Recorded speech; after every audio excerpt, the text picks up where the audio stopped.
So the day I wake up and I say, you know what, I can't do 10-mile march, I can't do a 10-mile march with all my equipment, that's the day I'm going to quit doing it.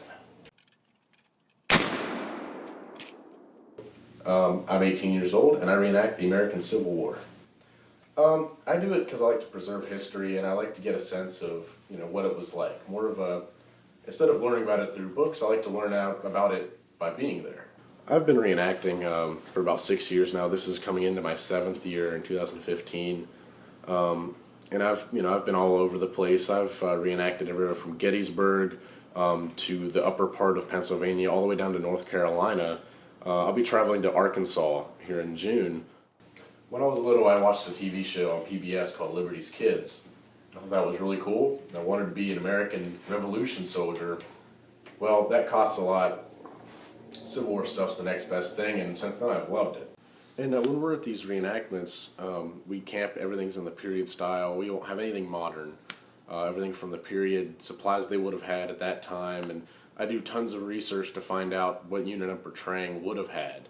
So if these guys didn't have these specific tents at this time, we're not going to use them.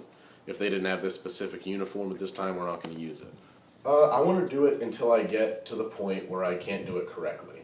So let's say I hit 30 and, my hair's gone and I can't grow a beard or I'm not in shape. Hey, if I turn 25 and I can't do it right, I'm still going to stop doing it. As long as I can do it correctly, I'm going to do it, but I don't want to do it incorrectly. We do stuff, all kinds of really neat things at these events. The big thing is to teach the public about it. For example, this past weekend I came back from Bentonville, North Carolina. That's about an hour east of Raleigh, and down there we did a 10-mile march. We were up at 4 a.m., a 10-mile force march straight into battle.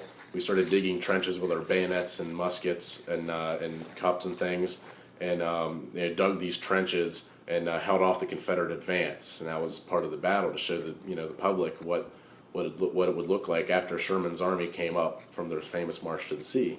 Years ago, I traveled out to Antietam Battlefield in Maryland, near Sharpsburg, and every December they have what's called the luminaries, and that's they light a lamp. It's a candle inside of a bag for every soldier that was killed within that battle on that day. And it was a 12-hour battle, and there were close to 24,000 casualties. So if you do the math, that's a casualty every 2 seconds for 12 hours. Now I'm out there, and we're going through it. We're driving through, seeing all the lamps. We decided we're going to get out.